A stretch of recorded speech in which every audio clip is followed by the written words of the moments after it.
Prime factorization and least common multiple. Alright, so whenever I say prime factorization, that means write the number as a product of prime numbers. Now that we've talked about prime numbers, remember prime means the only factors that the number has is 1 and itself.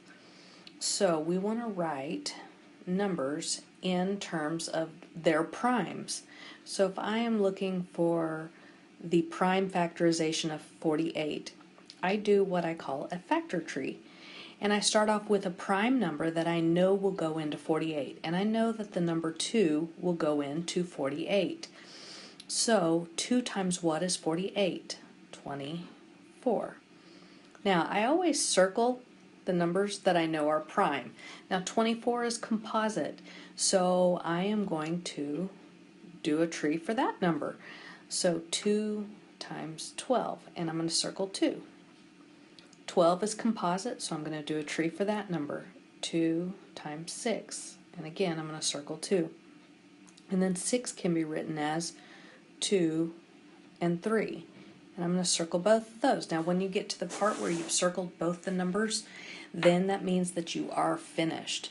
So check this out. I've got 1, 2, 3, 4 2's. So I can write that as 2 times 2 times 2 times 2. But don't forget, you also have a 3 over there, so I'm going to put times 3 at the very end. A quicker or a shorter way to write this is I could use exponents. So I could put 2 to the 4th power times 3. That is the prime factorization of 48.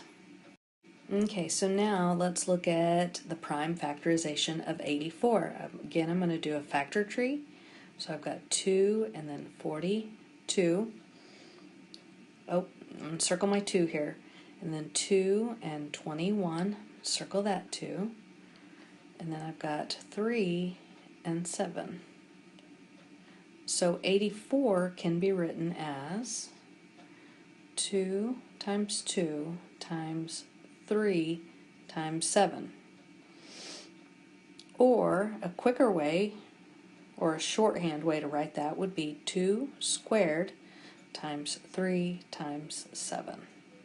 That's the prime factorization of 84.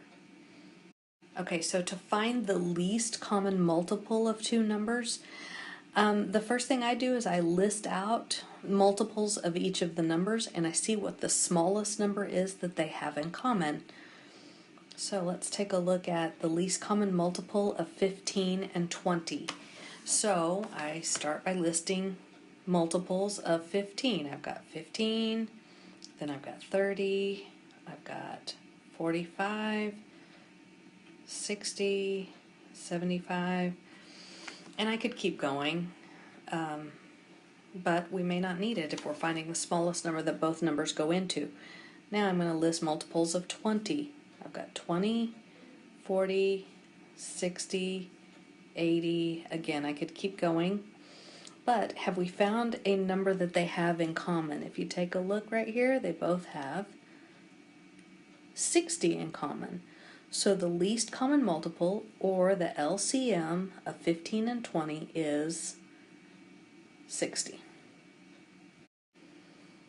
Okay, so let's find the least common multiple of 50 and 100. So I'm going to list 50, 100, 150, 200. Again, I could keep going. To find the least common multiple, or to find the multiples of 100, I'm going to list those. 100, 200, 300, 400. Okay, so you're looking for the least, the lowest number that they both go into, and if you take a look, they both have 100 in common, and that is the smallest number. Now, they do both have 200 in common, but that's not the least or the lowest number. So 100 is the least common multiple between 50 and 100.